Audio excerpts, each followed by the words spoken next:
형통이라는 단어는 모든 일이 내가 계획한 대로 뜻대로 잘 되어 갈 때 쓰는 단어입니다. 예를 한번 들어볼게요. 병원에 가서 건강검진을 했는데 건강검진을 함으로 인해서 내 몸에 어떠한 질병이 있다는 것을 발견을 했어요. 암이라고 가정을 해봅시다. 근데 병원의 선생님이 우리가 건강검진하면서 일찍이 발견해서 충분히 치료가 가능합니다. 지금부터 제가 스케줄을 짜드릴 테니까 이 병원의 일정에 의해서 치료받으시면 완쾌될 수 있습니다. 먼저 우리 수술을 합시다. 지금 암세포가 제거할 수 있는 상태니까 먼저 수술을 하도록 할게요. 수술 전에 병원에 오셔서 간단한 검사를 먼저 하시고요. 그 다음에 몇 월 며칠에 우리 수술합시다. 수술이 끝나고 난 다음에 경과를 먼저 살펴볼게요. 그리고 난 다음에 우리 항암 치료를 할 건데 환자의 경우에는 암의 크기를 보니까 항암 치료를 한 10번 정도 하면 될 것 같습니다. 10번 치료하고 난 다음에는 한 6개월 혹은 1년의 시간을 두고 다시 한번 검사해보죠. 이렇게 병원 선생님이 얘기를 해줬는데 그 얘기한 대로 모든 일정이 딱딱딱 맞게 떨어져가지고 검사를 했는데 아무런 문제가 없어서 수술을 하게 되었고, 수술하고 난 다음에 의사 선생님이 예상한 것대로 회복이 잘 되어서 수술하고 난 이후에 첫 번째 항암 치료 날짜부터 정확하게 딱딱 맞게 항암 치료를 하게 되었고, 항암 치료 다 끝난 다음에 나중에 병원 와서 다시 검사를 했는데 아무런 흔적 없이 만약에 암이 치유가 되었다. 그러면 그 질병에 있어서 형통의 복을 받았다라고 우리가 이야기할 수 있을 거예요. 어떤 누군가가 사업을 준비하고 있습니다. 사업을 준비하기 위해서 어떤 부분에 어떤 사업을 할까 이것저것 막 알아보다가, 그래서 때로는 벤처 사업과 관련된 곳에 가가지고 문의도 해보기도 하고 여러 가지를 알아보았어요. 내가 원하는 사업이 있는데 이 사업을 위해서 내가 먼저 준비해야 될 것들이 이런 것들이 있겠구나. 그래서 그거를 준비하기 위해서 때로는 자격증이 필요하면 자격증을 공부를 하고 시험을 보는 그 모든 일정들을 세워놓고, 내가 언제까지 자격증 시험을 마치고 그 다음에는 어디에 장소를 구하고 난 다음에 이렇게 사업을 시작하면 좋겠다라는 어떤 계획을 세워놨는데, 내 나만의 캘린더에 표시해놨던 그 일정대로 모든 것들이 착착착 순탄하게 진행이 될 때 우리는 형통하다라고 이야기할 수 있을 거예요. 수능을 앞두고 있는 고등학교 3학년 친구들, 이제 새 학기를 맞이하게 되면, 이제 이번에 졸업하는 아이들 말고 이제 올해 고3이 되는 아이들, 내가 지금부터 벌써 시작이 됐잖아요. 내가 3월달 되기 전까지, 학교가 개학하기 전까지 이 방학 기간 동안에는 어디까지 내가 마스터를 해야겠다. 내가 만약에 영어 단어가 좀 부족하다면 어떤 책 한 권을 사서 내가 1월, 2월달 안에는 이 단어를 내가 마스터해야겠다는 어떤 계획을 세워놓고, 3월부터는 내가 좀 부족했던 과목들의 성적을 끌어올리기 위해서 언제 어떻게 공부를 해서 성적을 끌어올릴지, 그래서 자기 나만의, 내가 물론 원하는 대로 다 되지 않는다 할지라도 일단 계획을 세워놓고 이때까지는 내가 등급을 몇 등급에서 몇 등급으로 끌어올릴지, 이런 계획들을 다 세워놓고 수능을 준비하고 있는 학생이 있다면, 그 내가 원하는 대로 계획대로 뭔가가 착착착착 진행이 될 때 그는 학업에 있어서 형통하다라고 이야기할 수 있을 거예요. 이렇게 많은 사람들은 형통을 꿈꿉니다. 내가 원하는, 그리고 내가 바라는 대로 모든 것들이 차질 없이 이루어지는 것. 아마 이 자리에 계신 여러분들도 옆에 계신 분들과 인사하시면서 범사 형통하십시오, 우리 옆에 분과 인사합시다, 그러면 아마 다들 기분 좋게 인사하실 거예요. 그런데 성경 속에 범사 그리고 형통이라고 하는 두 단어가 다 쓰여진 한 사람의 인물이 있습니다. 바로 오늘 본문에서 우리가 만나게 되는 요셉이라는 인물입니다. 그런데 요셉에게 일어났던 이 범사 형통이 여러분들에게 일어나기를 바랍니다 라고 이야기한다면, 여러분들 가운데는 아멘 하는 것을 주저하는 분들이 아마 계시리라 생각이 되어져요. 왜 그러냐면 우리는 요셉의 삶을 잘 알고 있기 때문입니다. 우리가 야곱의 이야기를 할 때, 그리고 요셉이 축복받을 때 이야기를 하면서 제가 야곱의 가정의 분위기를 잠시 말씀드렸던 적이 있었습니다. 야곱에게는 4명의 아내가 있었습니다. 물론 조금 더 정확히 이야기하면 2명의 아내와 2명의 하인이었지만, 그 4명의 여인을 통해서 총 12명의 아들들을 낳았습니다. 그 12명의 아들들은 그냥 4명의 아내와 12명의 자녀가 있었다, 이것만으로도 이 가정의 분위기가 어떨지 우리는 예측이 가능한데, 야곱에게 2명의 아내 그리고 2명의 하녀들이 함께 아이를 낳기 시작했던 이 배경을 보면 서로 시기 질투로 인해서 아이를 낳기 시작을 했어요. 경쟁하듯 아이를 낳기 시작했어요. 그러니 시기 질투하고 경쟁하듯 낳은 아이들이 서로 친하게 편한 관계 속에서 평안하게 과연 잘 자랄 수 있었을까요? 전혀 그렇지 않았을 겁니다. 게다가 우리가 잘 아는 대로 야곱은 라헬을 너무나도 사랑했습니다. 레아를 통해서, 그리고 레아의 시녀와 라헬의 시녀를 통해서 아이가 다 태어났음에도 불구하고 라헬을 통해서는 단 한 명의 아이도 태어나지 않았을 때에 드디어 첫 번째 아이를 낳게 되었는데 그 아들의 이름이 요셉이었죠. 그리고 그 라헬을 통해서 둘째 아이를 낳았는데 막내인 베냐민을 낳았고, 베냐민을 낳는 그때 라헬은 목숨을 잃게 됩니다.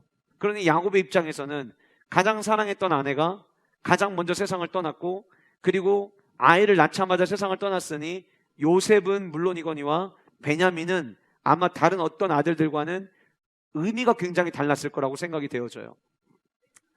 성경은 요셉에 대해서 이야기를 하면서 아버지 야곱이 다른 아들들보다 요셉을 더 사랑하였다라고 이야기를 하고 있습니다.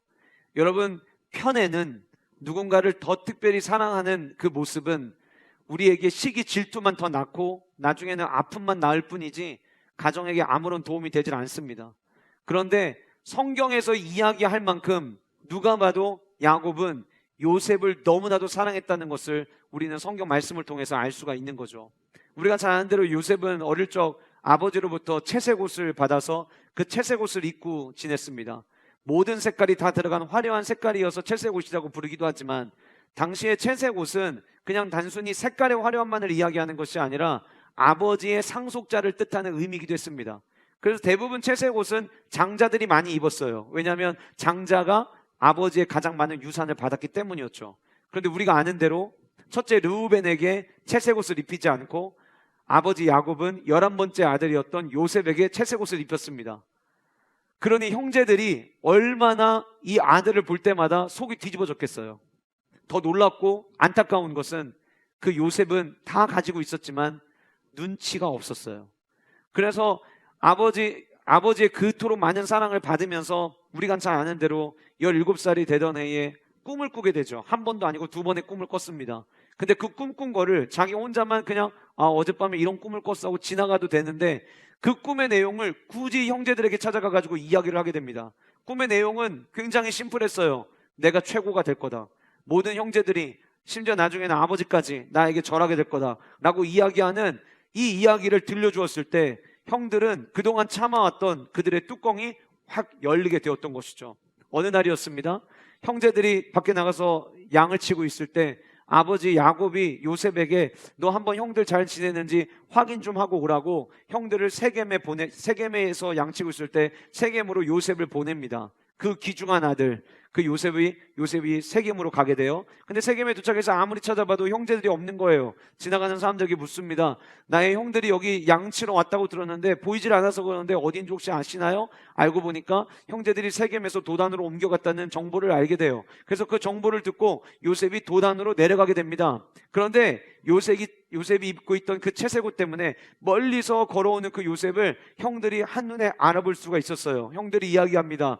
꿈꾸는 자가 오는도다. 37장 20절 말씀해 보시면 그 꿈꾸는 자 요셉이 다가오는 모습을 보면서 형제들이 이렇게 이야기합니다. 그를 죽여 한 구덩이에 던지고 우리가 말하기를 악한 짐승이 그를 잡아먹었다 하자. 그의 꿈이 어떻게 되는지를 우리가 볼 것이니라. 무슨 얘기입니까? 요셉이 꿨던 꿈은 형제들이 엎드리는 것이었지만 형제들은 그 꿈이 그 꿈대로 이루어지지 않게 할 거라는, 그 꿈을 자기들이 만들 수 있고 그 꿈을 모두 무산시킬 수 있을 것이라고 하는 생각을 가지고 있었던 거였죠. 그래서 이야기를 하는 거예요. 짐승 잡아먹었다고 하고 그냥 죽여버리자라고 제안을 한 겁니다. 아마도 머릿속에 그림을 그려볼 때 형들이 요셉을 죽이려고 한다면 요셉이 그래요, 나 지금까지 채색 옷 입고 아빠 사랑 많이 받고 살았기 때문에 난 지금 죽어도 여한이 없습니다, 죽여요 이랬을까요? 아마 그러지 않았을 거예요. 형들이 자기를 죽이려고 할 때 왜 그래요 형들, 내가 그 꿈 얘기한 것 때문에 그래요? 한 번만 봐줘요, 한 번만 용서해줘요. 아마 그러면서 형들 앞에 엎드리지 않았을까라는 생각이 들어요. 그러니까 형들은 자기들이 요셉 앞에 엎드리게 될 거라고 꿈의 이야기를 들려줬던 그 요셉에게 우리가 그 꿈을 뒤집어 보겠다고 생각을 했던 것이죠. 그런데 그때 장자였던 르우벤이 그래도 장자의 역할을 감당을 합니다. 그래도 우리의 형제인데 어떻게 우리의 손에 피를 묻힐 수 있겠느냐, 그러지 말자, 죽이지 말자. 그래서 그 요셉을 구덩이에 넣어놓게 되는데요. 당시에 이 도단은 굉장히 기름진 땅이었습니다. 우기에는 많은 비가 내리고, 그리고 건기에는 그 우기 때 내렸던 비를 가지고 생활을 했던 동네가 바로 이 도단이라고 하는 곳이었는데, 이 도단에는 구덩이들이 많이 있었다고 해요. 구덩이의 목적은 우기 때 물을 가둬놓고 그 가둬둔 물을 가지고 건기 때 쓰는 거였죠. 그런데 건기 때는 이 물을 다 쓰고 나면 구덩이마다 전부 다 비어 있는 거예요. 그러면 역사의 자료를 보니까 그렇게 건기 때에는 주변에서 어떠한 잘못을 저지르는 죄수를 잡았을 때 그 구덩이에 던져서 감옥으로 사용했다라는 기록이 있더라고요. 그러니까 어떻게 보면 요셉의 입장에서는 나중에 보디발의 아내, 오늘 이따 뒤에 살펴볼 보디발의 아내의 누명에 의해서 감옥에 들어간 것이 첫 번째 감옥이 아니라 형들에 의해서 창살 없는 첫 번째 감옥을 이 구덩이에 던져짐을 통해서 들어가게 됐던 것이었죠. 그런데 그곳에 들어가 있고 르우벤은 이 동생 요셉을 향해서 나름 호의적인 모습을 보이고 있다는 것을 형들이 알았기 때문에 르우벤이 그 자리에 없을 때에 이 동생을 어떻게 처리를 해야 될까라는 생각을 나머지 형제들이 가지고 있었던 거예요. 그러던 중에 미디안 상인들, 노예를 파는 상인들이 지나가고 있었습니다. 형제들이 그러면 요셉을 차라리 노예로 팔아버리자. 그들이 노예로 팔을 때의 그들의 머릿속의 생각은 노예로 팔려가서 우리가 흔히 이야기하는 고생 개고생하다가 어디선가 바람이 눈에 보이지 않듯 바람처럼 사라지는 인생이 되겠거니 라고 생각하고 이 동생을 팔기로 결정을 내립니다. 그래서 37장 마지막 36절에 보시면 그 미디안 사람들은 그를 애굽에서 바로의 신하 친위대장 보디발에게 팔았더라 라고 하는 이야기로 37장 마지막 절이 끝을 맺습니다. 어떻게 느껴지세요? 꿈을 꿨으나 그 꿈과 멀어져도 한참이 멀어진 요셉의 모습입니다.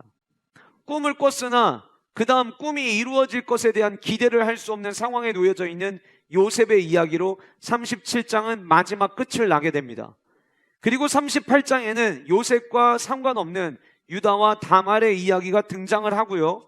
그리고 난 다음에 다시 39장에 들어가면 잠시 멈췄던 요셉의 이야기가 다시 시작이 됩니다. 그리고 이 요셉의 이야기에서 성경은 형통이라는 단어를 쓰기 시작을 합니다.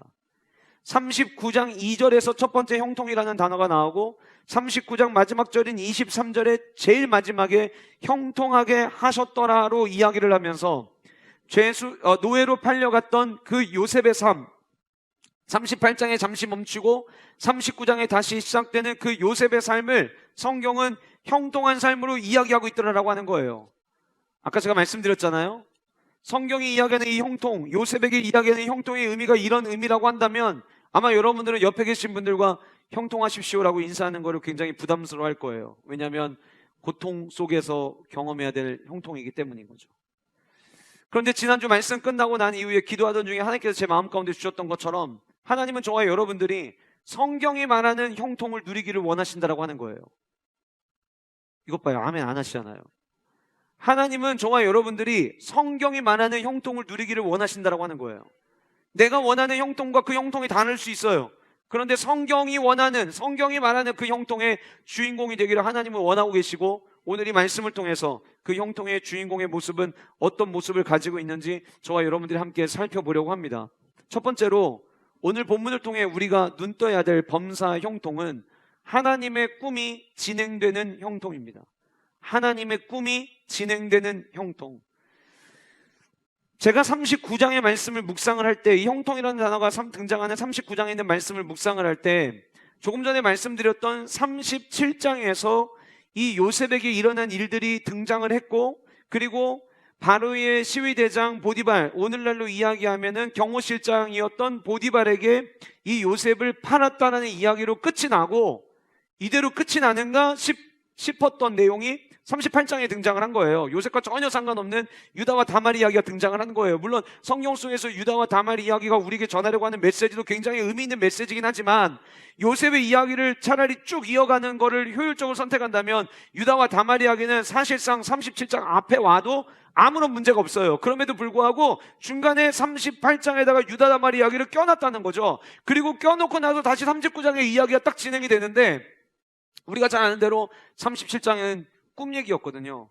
요셉이 꿨던 꿈, 그리고 요셉이 도단으로 걸어올 때 형제들이 그 요셉을 보면서 꿈꾸는 자가 오는도다라고 이야기를 해서 그 꿈꾸는 자를 어떻게 했는지에 대한 이야기로 마무리가 되면서 이 꿈은 더 이상 활짝 날개를 피지 못한 채 이렇게 접어지나? 라는 생각을 하고 있는 바로 그때에 39장에 다시 요셉 이야기가 등장을 하는데 지금부터 하나님이 요셉을 향해 가지고 계셨던 그 꿈이 멈춘 것이 아니라 여전히 진행 중이었고 지금도 진행시키고 앞으로 창세기 41장을 넘어서서 그 뒤에까지 하나님의 꿈은 계속해서 이어져 갈 것을 오늘 본문은 우리에게 마치 중간에 다리 역할처럼 보여주고 있더라라고 하는 거예요. 여러분, 요셉이 꿈을 꿨잖아요. 창세기 37장에 꿈을 꿨잖아요. 근데 그 꿈을 요셉이 꾸고 싶어서 꿨던 꿈이었나요? 요셉이 어릴 적에 이 지역의 가장 강대한 나라가 어디인가? 애굽이라는 나라, 이집트라는 나라가 가장 강하구나. 그래, 이 땅에 한번 왔다가 그냥 갈 수 없지. 꿈을 좀 꾸자. 내가 저 이집트의 국무총리가 돼야겠어. 이거 꿈꾼 적 있나요, 요셉이? 요셉이 꿈꾼 적 없습니다. 우리가 사실 37장에서 이야기하는 그 요셉이 꾸었던 꿈을 우리가 종종 요셉의 꿈이라고 부르는데 사실 그 꿈은 요셉의 꿈이 아니었습니다. 그럼 누구의 꿈이었나요? 하나님의 꿈이었던 거예요. 요셉은 꿈꾼 적이 없어요. 하나님이 꿈을 주신 거죠. 여러분, 우리는 삶을 살아가면서 저마다 꿈을 꿉니다. 그런데 우리가 꿈꾸는 거 희망적 삶을 살아가는 차원으로 나쁘지 않아요. 그러나 더 중요한 건 뭐냐면 내가 꾸는 꿈이 중요한 게 아니라 하나님이 나를 향해 어떤 꿈을 가지고 계시느냐가 더 중요하다고 하는 거예요. 여러분, 요셉이 마지막에 41장에 가서 애굽의 국무총리가 되었습니다. 여러분, 우리의 시선으로 보면 형통했다라고 하는 단어가 어디에 제일 잘 어울려요? 국무총리로 등극하는 그 순간 하나님이 그를 형통하게 하셨다. 이게 더 잘 어울리지 않아요? 아니면 아버지로부터 엄청난 사랑을 받고 있었던 37장 하나님이 그에게 형통을 주셔서 아버지의 사랑을 많이 경험하게 하셨다. 그때가 더 잘 어울리지 않아요? 그런데 그렇지 않았어요. 하나님은 형통이라는 단어를 언제 사용하고 계시냐면 37장도 아니고 38절 이후도 아닌 39장에서 사용하고 계세요. 그 39장이 언제입니까? 멈춘 것 같았던 하나님의 꿈의 역사가 다시 시작되고 이어지고 있는 그 현장에서 하나님은 형통이라는 단어를 사용하셨다라고 하는 거예요. 자녀들을 향해 부모님들 가지고 있는 꿈이 있습니다. 결국 이 땅을 오는 모든 사람들은 세 가지 경우의 선택을 하는 것 같아요. 여러분들도 어릴 적 성장하시면서 여러분들도 똑같은 과정을 겪으셔서 저는 생각을 하거든요. 첫 번째, 내가 원하는 꿈이 있습니다. 두 번째, 부모님들이 원하는 꿈이 있습니다. 세 번째, 하나님이 원하시는 꿈이 있습니다. 자, 이 세 가지밖에 선택할 수 있는 게 없다고 친다면 우리는 뭘 선택해야 될까요? 그렇죠? 하나님이 주시는 꿈을 우리는 선택해야 되는 거예요. 하나님이 주시는 꿈을 선택하기 위해서 기도하고 하나님이 주시는 꿈을 발견하면 그 다음부터는 그 꿈을 이루기 위하여 내게 필요한 것이 무엇인지를 채우며 나아가야 되는 거예요. 그런데 너무 많은 이들이 내가 원하는 꿈을 향해 달려가면서 하나님을 찾고 하나님을 애용하려고 할 때가 있다는 거예요. 부모님들이 자녀를 바라보면서 우리 자녀들을 향한 부모님의 꿈이 있어요. 요즘에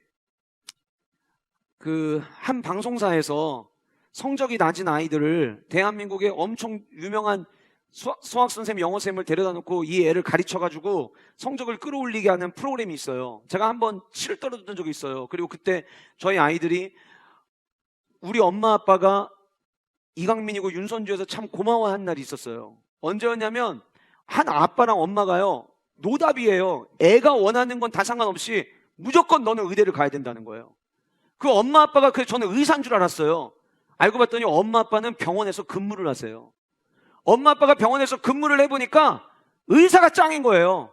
그래서 너는 무조건 의대를 가야 된다는 거예요. 애가 성적이 잘 안 나와요. 그래서 애는 지금 자기의 성적에서 최대치 끌어올렸을 때 갈 수 있는 곳을 약사로 정했어요. 그래서 이야기합니다. 나는 약대에 가는 게 꿈이에요. 아빠가 정색을 해요. 왜 꿈을 약대에다 두냐고. 의대를 가야 된다고. 여러분, 우리는 때로는 자녀들에게 부모가 원하는 꿈을 심어주려고 할 때가 있어요. 그런데 여러분, 제일 정확한 거는 하나님이 우리의 자녀들을 향해 어떤 꿈을 가지고 계시냐가 제일 중요한 거예요. 하나님이 여러분들의 사업을 통해서 무슨 꿈을 가지고 계시냐가 더 중요한 거고요. 하나님이 여러분들을 어느 직장에 보내서 여러분들이 직장 생활 하시든 그곳에 보내신 분이 하나님이시라면 그 직장 속에서 여러분들을 통해 하나님이 이루고 싶어 하시는 꿈이 무엇이냐가 더 중요한 거예요. 대한민국에 많은 교회가 있어요. 대전에도 많은 교회가 있고 중구에도 많은 교회가 있어요. 그런데 하나님이 우리 교회를 여기에 세우셨어요. 우리 교회를 여기에 세우실 때는 우리가 원하는 꿈 한번 이뤄보라고 여기에 교회를 세우신 게 아니에요. 우리 교회를 통해서 이루고 싶으신 하나님의 꿈이 있으신 거예요. 그리고 우리는 어떻게 합니까? 그 꿈을 이루기 위해서 같이 기도하는 거예요. 같이 우리 교회의 영적 성장과 갑절의 부흥을 구하면서 나아가는 거예요. 그래서 여러분, 우리가 뭘 원하냐가 중요한 게 아니에요. 요셉의 꿈이 아니라 하나님의 꿈이었다라고 하는 거예요. 그런데 그리고 39장은 그 하나님의 꿈이 멈춘 것이 아니요 지금도 진행 중에 있다라고 하는 것을 우리에게 보여줍니다. 여러분, 오늘 본문에서 등장하는 형통이라는 이 단어는 국어사전에 등장하는 내가 원하는 대로 모든 것들이 차질 없이 잘 이루어진다는 의미가 아니에요. 본문 속에 등장하는 이 형통이라고 하는 단어는 히브리어로 찰나라고 하는 단어를 쓰고 있는데, 이 찰나라고 하는 단어는 어떤 의미를 갖고 있냐면 밟고 건너가다는 의미를 갖고 있어요. 또 하나는 어떤 의미를 갖고 있냐면 돌파하다, 돌진하다라는 의미를 갖고 있어요.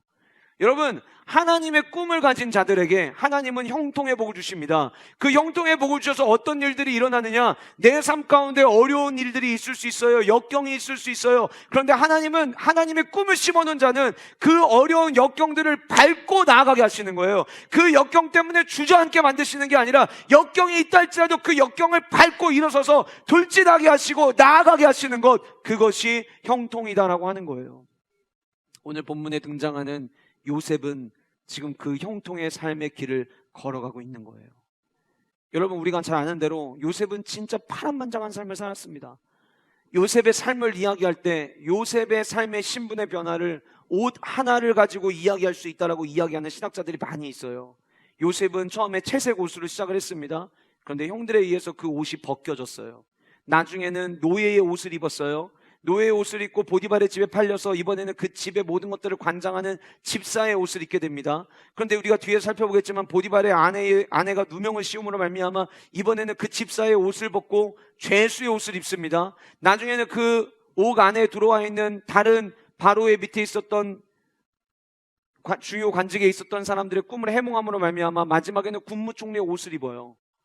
여러분, 요셉의 삶을 가만히 보면은요, 옷이 입은 게 계속 바뀌어요. 업앤다운이 있어요. 그런데 여러분, 이게 중요한 게 아니라는 거예요.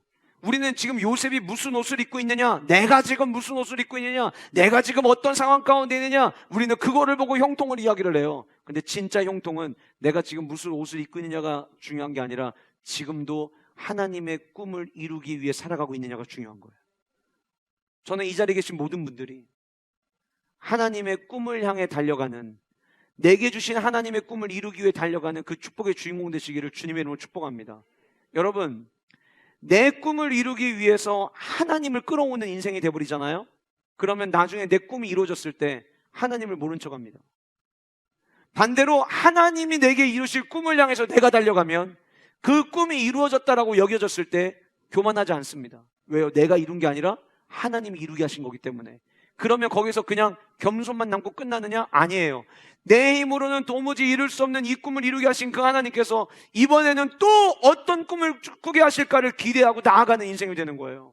제가 목회하면서 지난 1년을 가만히 되돌아보았을 때 제가 꿈꾸지 않은 것들을 하나님께서 이루게 하신 것들이 너무 많았어요. 하나님의 꿈이었어요. 하나님은 지난 1년 동안 우리 영가족 공동체를 움직이게 하심으로 말미암아 이루고 싶어 하셨던 하나님의 뜻이 있으셨던 거예요. 그래서 우리가 이렇게 달려왔어요. 2023년이 끝났습니다. 2024년을 바라볼 때 2023년에도 생각하지도 못했던 하나님의 꿈을 이루신 그 하나님께서 2024년 우리 가운데, 교회 가운데 어떤 꿈을 주실까 기대하는 마음이 제 안에 있었어요.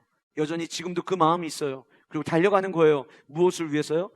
저의 목회의 어떤 경력과 이력과 뭘 했느냐를 남기기 위해서가 아니라 주님의 꿈을 이루기 위해서 나는 무엇을 해야 되며, 오늘 리더 헌신주의인데 우리 중직자들은 무엇을 해야 되며, 우리 모든 영가족들은 어떻게 하나 되어서 각자의 자리에서 하나님의 꿈을 이루며 나아갈 것인가에 집중하게 되는 거예요.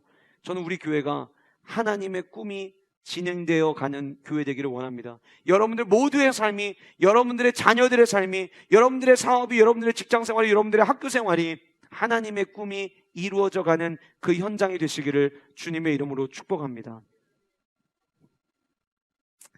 제가 가만히 생각을 해봤어요. 왜 하나님은 요셉을 노예로 팔려가게 하셨을까? 왜 하나님은 요셉을 그 누명을 써가지고 감옥에 들어가게 하셨을까? 요셉은 몰랐잖아요. 근데 하나님은 요셉을 향해 가지고 계신 계획이 있었어요. 꿈이 있었어요. 이 꿈이 뭐냐? 국무총리 되는 게 꿈이 아니었어요. 요셉을 향한 하나님의 꿈은 국무총리가 아니라 그 이후에 모든 땅에 흉년이 왔을 때 요셉의 가족들이 전부 다 애굽으로 오고 그 애굽에서 머물므로 말미암아 그 이스라엘 백성들 하나님의 백성으로 만드셔서, 제가 지난번 설교하면서 말씀드렸는데 여러분들 기억하시는지 모르겠지만 왜 그러면 하필 애굽으로 들어가게 하셨느냐? 당시에 아브라함과 이삭과 야곱과 요셉이 살았던 가나안 땅은요, 음란의 문화가 가득했던 땅이었어요. 거기에 두면 하나님의 거룩한 선민으로 만들 수가 없었어요. 그래서 그들을 애굽으로 보낸 거예요. 430년 동안 다른 혈통 섞이지 않게 순수 하나님의 백성 유대 혈통으로 하나님은 그들을 만들기를 원하셨던 거예요. 그래서 그들을 이끌어내서 하나님을 예배하고 경배하는 하나님의 선민으로 백성으로 만들기를 원하시는 하나님의 큰 계획이 있으셨던 거예요. 근데 여러분, 이 계획을 이루려면 결국 마지막 애굽의 국무총리가 돼야 되는 거예요. 국무총리가 돼서 자기 아버지와 형제들을 다 데리고 와야 되는 거예요. 그럼 여러분 생각 한번 해볼까요? 하나님의 계획이 요셉을 국무총리에 세우는 거라고 칩시다. 그런데 만약에 요셉이 준비가 안 돼 있으면 국무총리가 되었을 때 그 국무총리로서 역할을 감당할 수 있을까요? 아니요. 식물총리로 되는 거예요. 위치는 총리에 앉아있지만 아무것도 못하는 거예요. 그런데 많은 노예로 팔려가는 사람들 중에서 그 어렸던 요셉을 바로의 시위대장이었던 보디발의 집에 팔리게 하셨어요. 오늘날로 이야기하면 청와대 경호실장이거든요. 그러면 적어도 나라가 어떻게 돌아가는지, 요즘 왕은 어떤 생각을 하는지, 뭐가 이슈인지를 간접적으로 들을 수 있는 기회가 그냥 동네에 좀 유지라고 하는 사람들 집에서 노예하는 거랑은 차원이 다른 거예요. 나중에는 거기서 끝나질 않았어요. 누명을 씌우게 하시더니 감옥에 가게 하셨거든요. 근데 그 감옥은 나라의 중요한 일을 하던 사람들이 모여있는 감옥이었어요.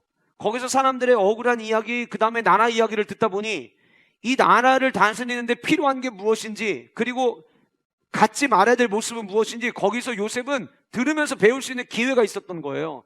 그리고 나서 그가 애굽 총리가 되었으니 애굽을 다스릴 수 있는 식견이 그에게 주어졌다라고 하는 거죠. 이 모든 작업이 하나님의 꿈을 진행하기 위한 하나님의 계획이었다라고 하는 거예요.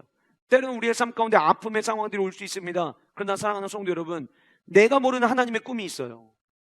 여러분, 이지선이라고 하는 작가 이야기를, 제가 교수님 이야기를 자주 하지만 그분을 통해서 대한민국의 복지와 그리고 대한민국의 이 재활에 관련된 법안들과 관련된 이런 좋은 아이디어들과 의견들이 굉장히 많이 국회의원들에게 흘러갔어요. 때로는 왜 그렇게까지 아픔을 주실까라고 생각할 수 있어요.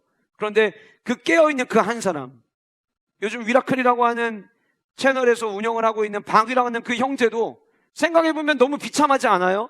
이제 계약직에서 정규직이 됐는데 부모님 너무 독실한 크리스찬이에요. 근데 자녀들이 부모님 신앙 다 따라가면 얼마나 좋아요. 근데 그 아들은 반반이었던 거예요. 반반. 교회에서는 예배를 드리지만 밖에 나가서 사회적인 문화를 다 즐기거나 청년이었던 거예요. 그러니까 정규직 되니까 너무 좋았고 친구들이랑 축하 파티를 한 거죠. 술 마시고 노는 거예요. 술 마시고 놀다가 2층에서 떨어진 것도 아니에요. 계단 내려오다가 거기 꼬꾸라졌는데 너무 술에 쳐가지고 자기 몸을 거누지를 못해서 앞에 이마로부터 땅을 쳐박는 바람에 경추의 뼈가 부러졌어요. 온몸에 전신마비가 왔어요. 병원에서는 손가락 하나 움직이지 못할 거라고 이야기했는데 그 부모의 기도가 그 박이 형제를 세우기 시작을 했어요. 그리고 박이 형제가 병상에서 기도합니다. 하나님, 내가 이 몸이 이렇게 됐는데 그럼에도 불구하고 하나님이 쓰시겠다고 하면 주님의 손에 쓰임받고 싶습니다. 그러면서 그의 삶 가운데 하나님께서 치유를 하기 허락하셨어요. 지금은 아직도 하반신은 쓰지는 못하지만 휠체어 타고 다니면서 수많은 사람들의 청년들을 도전하고 장애인들에게 도전하고 특별히 기독 크리스천들에게 깨우는 간증과 강연들을 지금 굉장히 많이 하러 다니는 청년을 하나님께 쓰시고 계세요. 하나님의 꿈 우리는 몰라요. 그러나 지금 당장 내게 주어진 그 아픔을 하나님께서 사용하셔서 여호와 하나님께서 나를 통해 이루시고자 하는 그 꿈을 향해서 진행하는 과정 가운데 있다면 그게 성도에게 축복이고 형통인 것입니다. 나는 멀쩡하게 잘 살아요. 그런데 하나님의 꿈과 상관없이 살아가는 거, 그게 재앙인 거죠. 저는 우리 모든 영가족들이 요셉에게 주었던 이 형통에 눈을 뜨시는 은혜와 축복이 있기를 주님의 이름으로 축복합니다. 두 번째 범사 형통은 여호와께서 동행하시는 것입니다. 동행하시는 것. 여러분, 요셉의 이야기, 창세기에는 아브라함, 이삭, 야곱, 요셉 4명의 족장의 이야기가 등장을 하잖아요. 그래서 4명 모두가 다 이야기를 나올 때마다 여호와라는 이름이 등장을 해요. 요셉에게도 여호와라는 이름이 등장을 하는데요. 요셉은 굉장히 독특하게 37장부터 이제 마지막 장까지 요셉 이야기가 나오는데, 요셉의 이야기가 나오는 동안 여호와라고 하는 이름이 등장하는 곳은 39장 뿐입니다. 39장에만 여호와라는 이름이 등장을 총 8번을 하는데요. 여러분, 여호와라고 하는 이 히브리어 단어의 의미가 어떤 의미냐면 그가 계시다, 그가 함께 계시다라는 의미를 가지고 있거든요. 그런데 오늘 본문에 여호와라는 이름이 등장을 하는데 그 등장하는 8번 중에서 2절 말씀 보실까요? 여호와께서 요셉과 함께 하심으로, 거기 밑줄 한번 쳐보세요. 3절에 그의 주인이, 밑줄 치세요. 여호와께서 그와 함께 하심을 보며. 3절에서는 여호와라는 이름은 등장을 했어요. 3번 지금까지 등장한 겁니다. 5절 그가 요셉에게 자기의 집과 그의 모든 소유물을 주관하게 한 때부터 여호와, 또 이름 등장했죠. 거기 밑줄 쳐놓으시고, 요셉을 위하여 그 애굽 사람의 집에 복을 내리심으로 여호와의 복이, 거기 밑줄 쳐보세요. 그 다음에 이제 다시 여호와 이름이 어디 나오냐면 21절에 나옵니다. 20절부터 19절부터 이후의 이야기는 보디발의 아내의 누명을 쓰고 옥에가 있을 때 등장하는 이야기인데, 21절에 밑줄 쳐보세요. 여호와께서 요셉과 함께 하시고, 거기까지 밑줄 치세요. 그 다음 23절에 여호와께서 요셉과 함께 하심이라, 거기 밑줄 치세요. 그 다음에도 여호와라는 이름이 나와요. 지금 여러분들 밑줄 치신 거 보시면 여호와라는 이름은 총 8번이 나왔어요. 근데 그 중에 절반이 여호와께서 요셉과 함께 하셨다라는 표현이 4번이나 등장을 해요. 여호와라는 이름 자체가 그가 함께 계시다라고 하는 의미를 가지고 있어요. 그가 계신 그곳에 계시다라는 의미거든요. 그곳에 계신데 그곳에 요셉과 함께 계시다라고 지금 이야기하고 있는 거예요. 끊임없이 이야기하는 거예요. 무엇이 형통이냐면요, 내가 원하는 대로 되는 게 형통이 아니라 지금 내가 어느 상황에 있다 할지라도 그 상황 속에서 주님이 함께하고 계시느냐, 그게 형통인 거예요. 세상은 아니 어떻게 노예로 팔렸는데 형통이라고 이야기할 수 있습니까? 라고 이야기해요. 세상은 아니 누명을 쓰고 옥에 들어갔는데 그게 어떻게 형통이라고 이야기할 수 있습니까? 우리는 이렇게 생각하죠. 누명을 벗겨주시는 게 형통이라고 생각을 하는 거죠. 노예로 가기 전에 아버지 야곱을 아는 사람이 지나가다가 우연히 요셉을 발견해서 요셉을 구출해줘서 아버지 품으로 돌아가는 게 우리는 형통이라고 생각을 하죠. 그러나 성경은 하나님의 꿈을 이루기 위해서 요셉이 진행되어 가는 그 과정 속에서 하나님과 함께하고 계시는 것을 형통이라고 이야기하고 있다라고 하는 거예요. 사랑하는 성도 여러분, 요셉이 마주한 상황은 계속 변합니다. 채색 옷을 입었던 상황, 형들에 의해서 팔려가는 상황, 보디발의 집에 노예로 팔려가서 집사가 되는 상황, 나중에는 옥에 들어가서 죄수가 되는 상황, 나중에 꿈을 해몽해서 국무총리가 되는 상황까지 요셉의 상황은 계속 바뀌어요. 요셉이 입고 있는 옷도 계속 바뀌어요. 그런데 여러분, 요셉은 상황은 계속 바뀌지만 바뀌지 않은 게 하나 있어요. 무엇이냐면 하나님과 함께 동행하고 있다는 사실이에요. 우리는 어때요? 세상적 기준으로 형통의 복을 주실 때는 하나님과 굉장히 가깝게 잘 지내요. 헌신에 대한 마음이 막 활짝 열려 있어요. 너무 많은 복을 주셔가지고 내가 잠잠할 수가 없는 거예요. 그래서 우리는 하나님이 복을 주시면 막 하나님과 친밀하고 가깝고 모든 걸 다 드릴 생각을 하고 있어요. 아이들이 막 잘 되면은 하나님 앞에 막 감사 예물도 드리고 막 그래요. 근데 우리가 좀 어려우면 그때부터 하나님에게 서운한 마음을 갖기 시작해요. 하나님 이거 도와주셔야 되는 거 아니에요? 2024년 주제가 갑절의 축복인데 하나님이 올해 대신방을 통해서 축복의 말씀을 주셨는데 그럼 이렇게 하시면 안 되는 거 아니에요? 그래서 하나님을 향해 서운한 마음을 우리 나도 모르게 갖게 돼요. 그런데 여러분, 우리가 기억해야 될 건 뭐냐면, 한번 따라 보실까요? 내 상황이 어떠하든 하나님과 나의 관계는 바뀌면 안 된다. 이게 핵심이에요. 진짜 형통은 내 상황이 어떠하든지 주님과 날마다 동행하는 삶을 살아내는 것, 그것이 진짜 형통이다라고 하는 거예요. 그래서 여러분 21절에 여호와께서 요셉과 함께 하셨잖아요. 옥에 갔잖아요. 아니 함께 하시면 누명을 벗겨주셔야 하잖아요. 근데 그러지 않았어요. 옥에 갔어요. 근데 마지막 23절에 여호와께서 요셉과 함께 하심이라 여호와께서 그를 범사에 형통하게 하셨더라. 옥에 가 있어도 왜 요셉은 형통했느냐?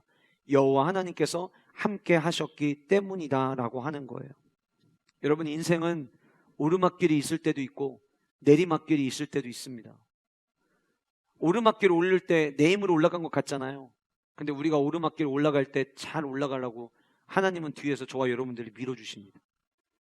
인생의 가파른 내리막길을 걷는 것 같을 때 우리 그냥 그대로 놔두면은 곤두박질 칠 거를 아시고 최대한 우리 상하지 않도록 뒤에서 붙잡아 주시면서 내려가게 하시는 분, 그분이 우리 하나님이십니다. 오르막길에서도요, 주님 없으면은 못 올라가고요, 내리막길에서도 주님 없으면 우리는 존재할 수 없습니다. 올라가든 내려가든 주님이 함께 하셔야만 우리는 주님이 기뻐하시는, 그리고 우리의 삶 속에서 하나님이 주시는 꿈을 향해 달려갈 수 있게 되는 거예요. 2024년 여러분들이 어디서 무엇을 하든지 주님과 함께 동행하는 축복이 여러분들 가운데 있으시기를 주님의 이름으로 간절히 소원합니다. 가만히 보면은 우리 하나님은 늘 우리와 함께 하기를 원하셨어요. 천지를 창조하십니다. 아담과 하와를 지으셔서 만드셨어요. 선악을 알게 하는 나무 열매 먹지 말라고 말씀하시면서 생명나무 이거 건드리면 너희들 죽는 거 가르쳐 줬어요. 만약에 그 동산 중앙에 있는 생명나무를 만약에 그들이 먹지 않았더라면 그들은 영원한 생명을 얻을 수 있는 기회가 주어졌던 축복의 삶을 살 수 있었을 거예요. 왜냐하면 하나님은 에덴 동산을 만드실 때부터 우리와 영원히 동행하기를 원하셨거든요. 나중에 그들이 타락합니다. 선지자들을 통해서 말씀하십니다. 내가 너희와 함께하고 있다고, 눈에 보이지 않지만 내가 너희들 가운데 있다고. 그런데 그들은 하나님이 어디 계시냐고 늘 불만하고 투정했어요. 그래서 하나님께서 안 되겠다, 그래서 예수 그리스도를 이 땅에 임마누엘의 주로 보내셨어요. 왜 임마누엘의 주로 보내셨습니까? 너희와 함께 계시다, 우리와 함께 계시는 삶을 우리가 누리게 하시려고 보내셨어요. 예수님이 이 땅에 오실 때부터 마지막 목표를 가지고 오셨죠. 우리를 구원할, 인류를 구원할 계획을 가지고 오셨어요. 그리고 그 주님께서는 십자가에서 못 박혀 죽으시고 난 다음에 부활 승천하셨습니다. 그리고 우리에게 약속하셨죠. 내가 너희들에게 눈에 보이지 않지만 내가 보혜사 성령 하나님을 보내주겠다. 오늘 저희들 모여서 예배하고 있습니다. 눈에 보이세요? 성령님 계신 거? 안 보이죠. 그런데 이 자리에는 성령님이 우리와 함께하고 계십니다. 우리가 예배를 드릴 때마다 하나님의 임재를 경험할 수 있는 이유는 우리 가운데 운행하시는 성령 하나님이 계시기 때문입니다. 누군가는 그 성령 하나님의 임재를 예배를 통하여 경험합니다. 근데 혹 누군가는 경험하지 못할 수도 있습니다. 무엇이 차일까요? 내가 지금 예수 그리스도 여호와 하나님, 그 성령 하나님과 내가 동행하는 삶을 살아가고 있느냐라고 하는 거예요. 저는 우리 모든 영가족들이 날마다 성령 하나님과 동행하기 위해서 애쓰며 살아감으로 말미암아, 날마다 주님 앞에서 깨어있기를 원함으로 달려감으로 말미암아, 주님 앞에 나오실 때마다 주님이 오늘 또 나와 함께 하셨음을 인정하고 고백하시는 예배자들 되시기를 주님의 이름으로 축복합니다. 성도로 삶을 살아가면서 하나님이 나와 함께 하심을 경험하는 것, 그거보다 더 큰 형통은 없습니다. 우리는 날마다 우리와 함께 하시는 주님을 경험해야만 하는 거예요. 그 축복이 2024년 우리 모두에게 있기를 간절히 소원합니다. 세 번째로, 범사 형통은 필요한 존재가 되는 것입니다. 필요한 존재가 되는 것. 여러분, 많은 사람들이 세상 속에서 누군가와 새로운 관계를 맺게 될 때에 그 관계의 목적을 거의 대부분 어디에 목적을 두냐면, 저 사람을 내가 알았을 때 나에게 유익이 되느냐라고 하는 거예요. 나에게 이익이 되느냐를 가지고 사람들을 바라봅니다. 김미경이라는 강사분이 계세요. 아마 여러분들이 사진을 보시면 이 사람 나 본 적 있어, TV에서 많이 보신 분이에요. 한 번은 이 김미경 강사가 대한민국의 청년들, 남자 여자 청년들을 다 모아놓고 강연을 한 것이 EBS에서 방영이 된 적이 있었어요. 근데 거기에서 청년들에게 약간 뼈 때리는 이야기를 했어요. 여기 이 자리에 앉아있는 우리 여자들, 여러분들 중에 내 남편, 내 배우자감으로 집 있고 차 있는 사람을 원하는 사람들 여기 있는데, 20대 후반에 30대 초반에 집이 있고 차가 있으면 그 문제 있는 거 아니냐고. 진짜 여러분들이 결혼할 배우자로 집 있고 차 있는 사람 원하면은 40대 중반에서 찾으라고. 막 호되게 그 자리에 모여있는 자매들을 향해서 막 뭐라고 하는 거예요. 그러면서 그 뒤에 이런 얘기를 하더라고요. 왜 내가 누군가에게 좋은 준비된 배우자가 될 생각은 안 하고 나에게 이익이 되고 나에게 유익이 될 만한 준비된 사람만 찾냐고.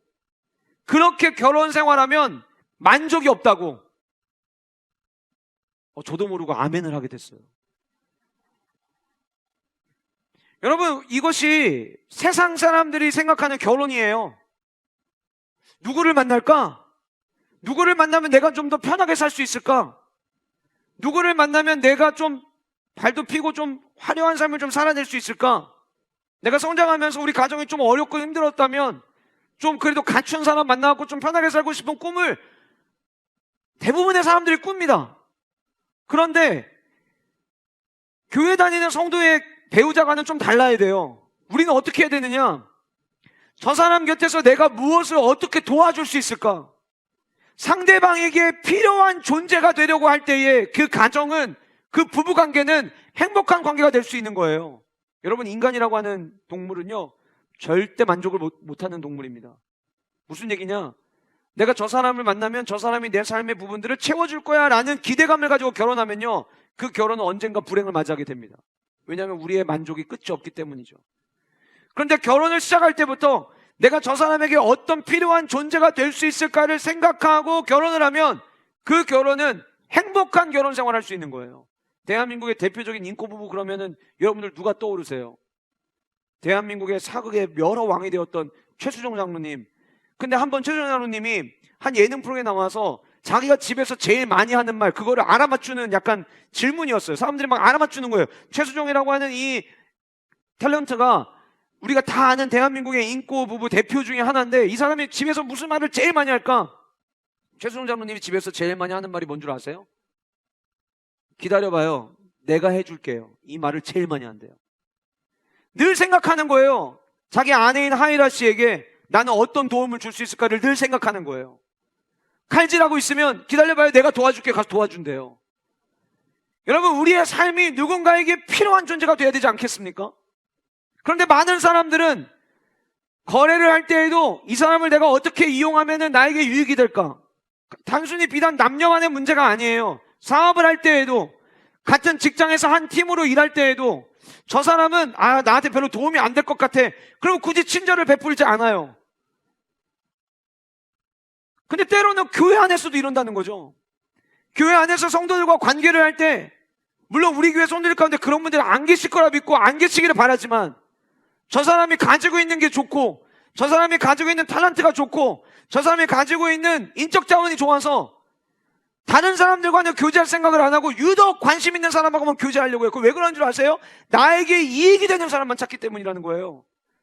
그런데 하나님이 성도를 세우실 때에는 다른 사람들에게 이익을 많이 받은 거를 형통이라고 이야기하지 않는다는 거예요. 세상은 그걸 형통이라고 해요. 세상은 그게 만남의 축복이라고 이야기해요. 나에게 유익이 되는 사람이 얼마나 많이 있느냐, 그런 사람이 많이 있으면 만남의 축복을 받았다, 만남의 형통이 있다, 이렇게 이야기하는 거예요. 그러나 성경은 그렇게 이야기하지 않아요. 여러분, 오늘 본문에 등장하는 요셉이요, 보디발의 집에 들어갑니다. 노예로 들어간 거예요. 그런데 언젠가부터 요셉이 손대고 지나간 자리는 달라도 뭔가가 달라요. 아니, 오죽했으면 당시 최강국이었던 애굽 그 바로의 친위대장 보디발이 다른 사람에게 집사를 맡기지 않고 이 요셉에게 집사를 맡겼겠습니까? 왜 그런 거예요? 요셉이 하면 달라도 뭔가가 다른 거예요. 오늘 말씀 39장에 있는 말씀을 보면 요셉이 그의 주인에게 은혜를 입어 섬김에, 그가 요셉을 그 주인에게 은혜를 입었다는 게 무슨 얘기냐면, 야, 너는 그냥 허드렛 일만 하는 노예로 쓰기엔 너무 아깝다. 야, 네가 내 집 다 좀 맡아서 관리 좀 해줘. 이렇게 됐다는 거예요.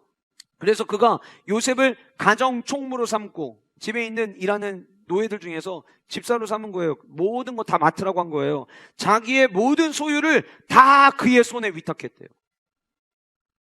통장이 있었으면 통장 관리도 다 맡긴 거예요. 전부 다 관리하게 한 거예요. 5절에 이렇게 이야기합니다. 그가 요셉에게 자기의 집과 그의 모든 소유물을 주관하게 한 때부터 여호와께서 요셉을 위하여 그 애굽 사람의 집에 복을 내리심으로 여호와의 복이 그의 집과 밭에 있는 모든 소유에 미친지라. 보디발의 집이 복을 받았거든요. 누구 때문에 복 받은 거예요? 요셉 때문에 복 받은 거예요. 여러분, 우리 이미 야곱의 이야기를 살펴봤습니다. 야곱이 삼촌 라반의 집에 있다가 다시 고향으로 돌아갈 것을 이야기할 때 그들의 대화를 잘 보면은요, 오늘날 우리말로 이야기하면 이런 대화가 오갔어요. 어떤 대화가 오갔냐면, 삼촌 저 이제 가겠습니다. 제 거 가져갈게요. 삼촌 솔직히 인정하시죠? 저 때문에 삼촌이 복 많이 받은 거. 이런 대화가 오갔어요. 제가 우리말로 바꾼 거예요. 지금 무슨 얘기입니까? 라반이 갑자기 많은 부유함을 누릴 수 있었던 이유는 누구 때문이었다는 거예요? 야곱 때문이었다는 거예요. 라반에게 야곱은, 보디발에게 요셉은, 그리고 뒤에 옥에서 간수장에게 요셉은 어떤 존재냐면 그냥 굴러온 복덩이였던 거예요. 성도가 어떻게 살아갈 때 그게 형통이냐면, 여러분들이 직장에서 같이 생활하시는 분들이 여러분들을 볼 때, 아니 어떻게 우리 팀에 이런 복덩이가 들어왔지? 사업하시는 분들이 여러분들과 거래할 때, 와, 내가 어떻게 이런 사람을 사업의 파트너로 만나게 됐지? 학교에서 과제를 할 때 어떻게 얘랑 내가 같은 조가 됐지? 이렇게 인정받을 수 있는 삶을 살아가는 거, 그게 형통인 거예요. 자, 잘 들으세요.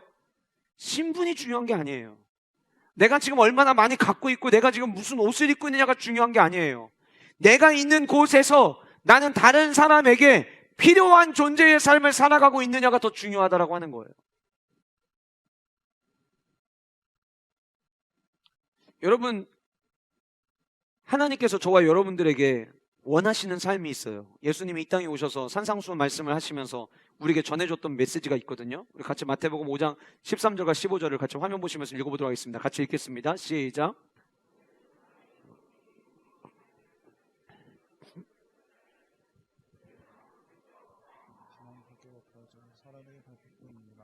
너희는 세상의 빛이라. 산 위에 있는 동네가 숨겨지지 못할 것이요 사람이 등불을 켜서 말 아래 두지 아니하고 등경 위에 두나니 이러므로 집안 모든 사람에게 비치느니라. 여러분, 예수님은 저와 여러분들이 세상에 필요한 존재가 되기를 원하셨어요. 맛이 없어서 상해져 가는 곳에 그 부패를 막고 부정직함을 막는 소금의 역할, 보존하는 역할, 영향력 끼치는 역할로 저와 여러분들을 부르셨고요. 어둠이 가득한 이 땅 가운데서 저와 여러분들이 한 줄기가 빛이 되어서 어둠을 밝히는 존재로 삶을 살아내기를 주님은 원하셨어요.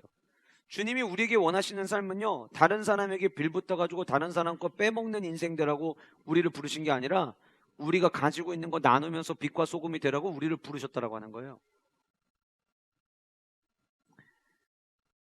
여러분, 교회 안에서 빛이 되려고 안 하셔도 돼요.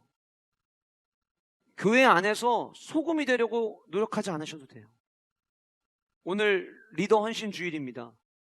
우리 모든 교회의 재직자, 중직자 되신 여러분들, 교회 안에서 굳이 소금 되려고 하지 않으셔도 돼요. 가만히 보면은요, 교회 안에서 소금 되려고 하고 교회 안에서 빛 되려고 하는 분들이 오히려 문제를 일으켜요. 주님이 원하시는 거는 세상에서 빛이 되고 세상에서 소금이 되기를 원하시지 교회 안에서 빛과 소금이 되기를 원하지 않으세요.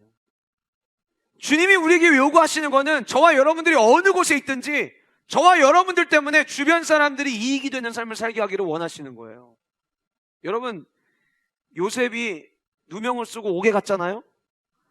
22절에 이렇게 이야기합니다. 간수장이 옥중 죄수를 다 요셉의 손에 맡김으로.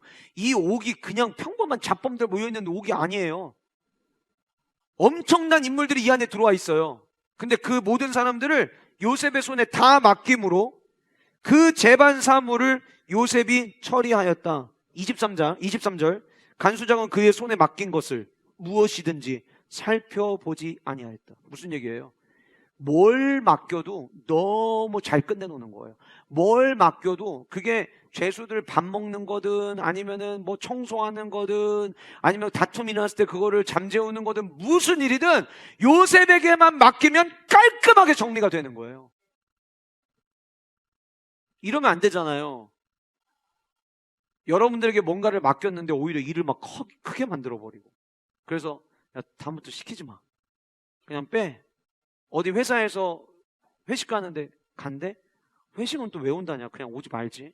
이런 존재가 되면 안 된다는 거예요. 우리가 거룩한 삶을 살아서 술을 마시지 않아도 그래도 같이 가. 당신 빠지면은 분위기 없어. 이럴 수 있는 차라리 존재들이 돼야 되는 거예요. 왜 아멘들을 안 하실까요? 범사 형통은 내게 필요한 사람들이 주변에 많이 붙는 게 형통이 아니라 내가 필요한 존재가 되는 것, 그게 범사 형통입니다. 교회도 마찬가지예요. 우리 교회 왜 여기에 존재하죠? 우리 교회 산성동. 근데 아시죠 여러분? 우리 교회 카페 나가서 보성초까지 걸어가는 그 5발자국만 걸어가면 문화동으로 바뀌어요. 우리 교회가 되게 애매한 데 있어요, 위치가. 예전에 한번 한 가수가 경연 프로에 나와갖고 저는 애매한 가수입니다 라고 소개를 했더니 심사위원회 그 얘기 하더라고요. 본인은 애매하다고 이야기했는데 본인은 이것도 할 수 있고 저것도 할 수 있는 거다. 제가 그 얘기를 듣는데 엄청 위로가 됐어요. 격려가 되고. 우리 교회가 애매한 산성동과 문화동 경계선에 있어요. 근데 이거는 산성동도 품을 수 있고 문화동도 품을 수 있는 거예요. 왜 하나님의 교회를 여기에 세우셨을까요? 우리 교회를?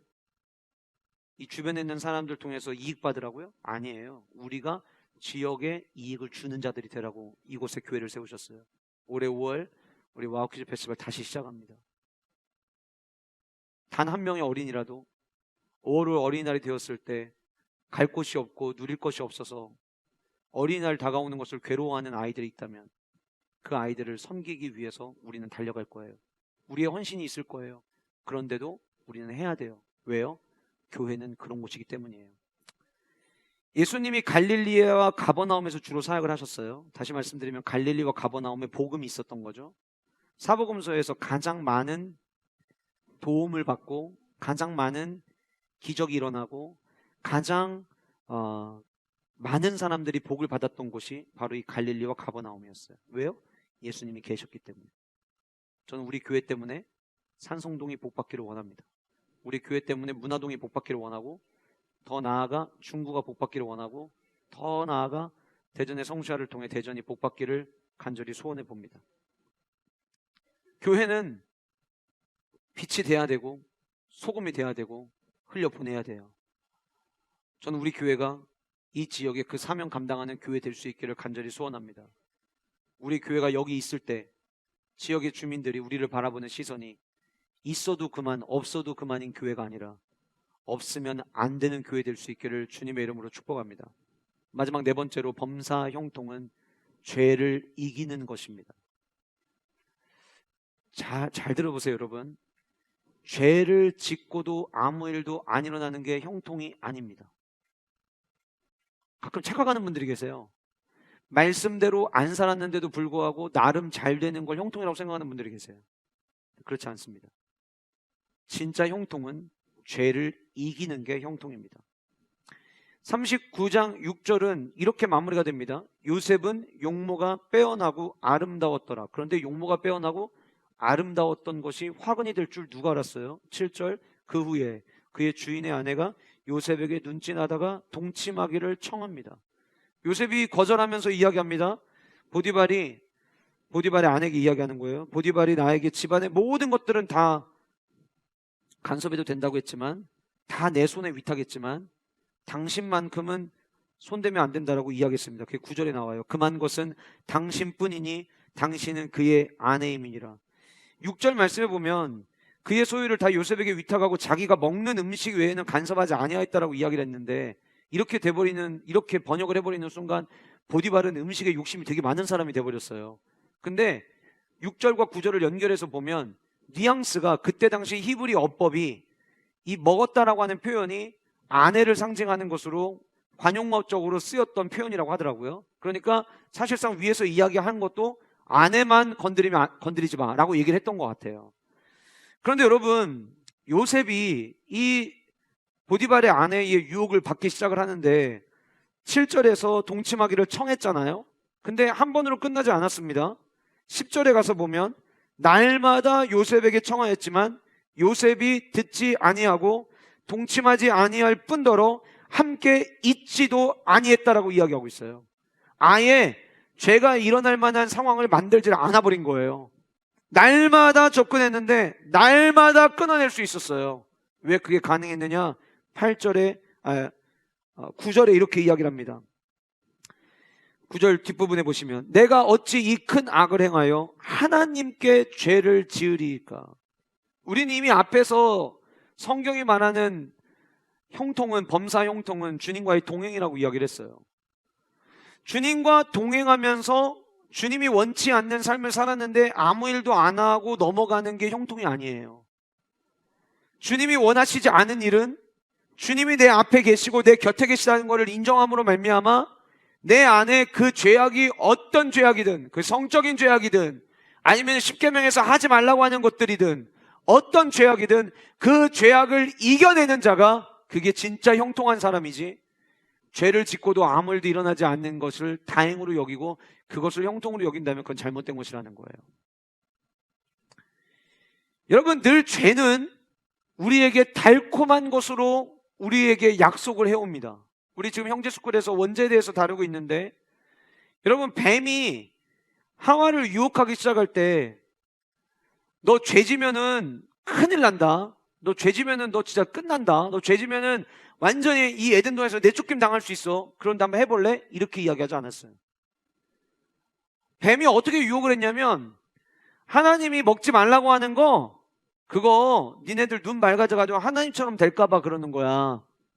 죽긴 왜 죽니? 달콤한 유혹으로 다가와요.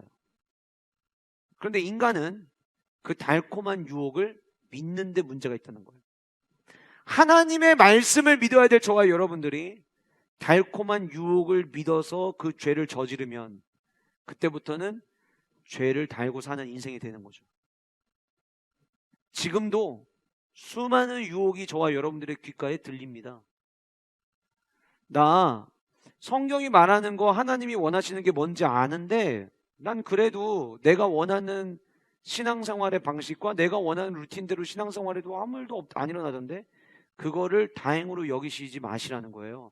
그거를 형통으로 착각하지 마시라는 거예요. 제가 신방하면서 가정마다 설교를 하잖아요. 어떤 가정은 하나부터 열까지를 다 말씀드리는 가정들이 있어요. 근데 어떤 가정은 자 됐어 넌 여기까지만 얘기해. 그 다음부터는 이 가정이 스스로 깨달아야 될 문제야. 그래서 어떤 가정은 다 얘기를 못하고 나오는 경우들이 있어요. 그럼 저는 그 가정으로 기도를 하는 거죠. 하나님 받은 말씀 가지고 꼭 이 가정이 계속해서 기도해서 깨닫게 해주세요. 그거를 깨달아서 말씀대로 삶의 방향을 수정을 하면 하나님께서 복을 주실 거예요. 그런데 그래도 난 지금까지 내 루틴대로 잘 해왔는데 아무 문제 없었어. 죄라고 하는 게 여러분 성적인 거 뭐 혹은 누구 거를 빼앗는 거 그것만 죄입니까? 가장 큰 죄는요 하나님의 말씀을 인정하지 않는 겁니다. 그게 가장 큰 죄입니다. 다시 말씀드리면 성도에게 가장 큰 형통의 축복은 주의 말씀에 순종하며 살아가는 삶을 살아내는 거. 그게 죄에서 멀어지는 길이기도 하지만 성도가 누릴 수 있는 저는 형통이라고 생각이 되어집니다. 여러분들 가운데 혹 이런 시도하는 분들이 계실 수도 있어요. 올해는 죄 짓지 말아야지. 그래 내 의지 정도라면 충분히 이길 수 있어. 여러분들이 만약 그렇게 해서 여러분들이 죄를 짓지 않는다고 가정을 해봅시다. 여러분들에게 남겨지는 거는 교만만 남을 거예요. 내 의지에 대한 교만. 근데 여러분 우리는 우리 힘으로 죄를 이길 수 없습니다. 그래서 우리 날마다 뭐 어떻게 해야 돼요? 주님 말씀 의지해야 돼요. 샘 곁에 머물러 있어야 돼요. 말씀대로 살아내야 돼요. 그럴 때에 우리는 구별된 삶을 살아갈 수 있는 거예요. 성경은 우리에게 뭐 하지 말아라, 죄 짓지 말아라만 이야기하지 않습니다. 성경은 우리에게 더 많은 반복을 통해서 거룩하라고 이야기합니다. 순종하라고 이야기합니다. 왜요? 그것이 죄를 이기는 힘이 되기 때문이에요. 2024년 저와 여러분들 모두가 주의 말씀에 순종하는 형통을 통하여 죄를 이기는 오늘 말씀의 제목 범사 형통의 주인공들 되시기를 주님의 이름으로 축복합니다. 말씀 마무리하겠습니다. 범사 형통은 내 꿈이 진행되는 게 아니라 하나님의 꿈이 진행되는 겁니다. 내 꿈에 너무 관심 갖지 마세요. 주님은 나를 통해서 무엇을 이루기를 원하실까에 관심 가지시고 기도하시는 영가족들 되시기를 축복합니다. 범사 형통은 내가 지금 어떤 상황에 있느냐가 중요한 게 아니라 내가 지금 이 상황 속에서도 주님과 함께 동행하고 있느냐가 중요한 겁니다. 주님과 동행하는 한 주간 되시기를 축복합니다. 다음 한 주간 동안 나는 누구의 이익을 볼 것인가에 관심 갖지 마시고 나는 내 주변에 있는 사람들에게 어떤 유익이 되는 존재가 될 것인가를 기억하면서 교회 안에서도 소그룹 안에서도 그리고 우리 교회를 세워가는 우리 중직자 여러분들 역시 마찬가지로 어떻게 하면 내가 필요한 존재가 될 수 있을까를 고민하시는 우리 모든 중직자들 또 우리 모든 평신도분들이 되시기를 주님의 이름으로 축복합니다.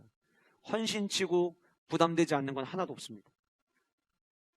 헌신치고 쉽게 할 수 있는 건 하나도 없습니다. 그런데 주님이 우리에게 직분을 주실 때에 헌신하라고 직분을 주신 거고 교회를 세우는데 필요한 존재가 되라고 직분을 주신 거지 직분 받고 뒤에서 노르라고 직분 주신 게 아닙니다.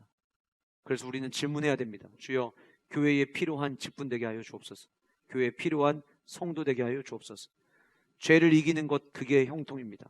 죄를 이길 수 있는 방법은 주님께 더 가까이 나아가고 말씀 의지하며 살아가는 것입니다. 이 삶을 살아감으로 말미암아 우리 모든 영가족들 2024년 범사 형통에 눈뜨시는 주인공 되시기를 주님의 이름으로 축복합니다.